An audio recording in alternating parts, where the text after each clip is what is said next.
L'infomobilité de la semaine, c'est peut-être la découverte faite par le télescope James Webb de potentielles traces de vie, ce qu'on appelle des biosignatures, sur une planète voisine, la planète K2 18b.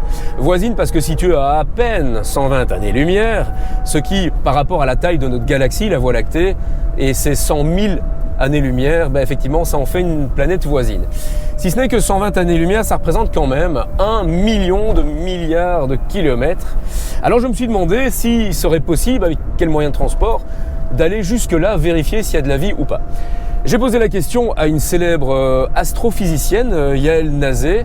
Alors déjà, pour planter le décor, le plus loin qu'un être humain soit allé pour l'instant dans l'univers, c'est la Lune, et c'est 384 000 km.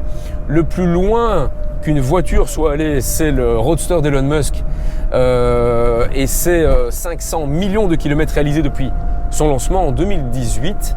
Et le plus loin qu'un objet humain soit allé, c'est la sonde Voyager et Pioneer, qui l'une et l'autre, depuis les années 70, ont réalisé 24 milliards de kilomètres à une vitesse constante d'à peu près 50 000 km/h. Pourrait-on aller plus vite et plus loin? Oui, et selon les astrophysiciens, cela pourrait se réaliser avec la technologie des voiles solaires qui permettrait alors d'atteindre des vitesses d'à peu près 100 000 à 200 000 km/h. Et à cette vitesse de 200 000 km/h, combien de temps faudrait-il alors pour aller jusqu'à la planète K2 18b, voir s'il y a de la vie ou pas?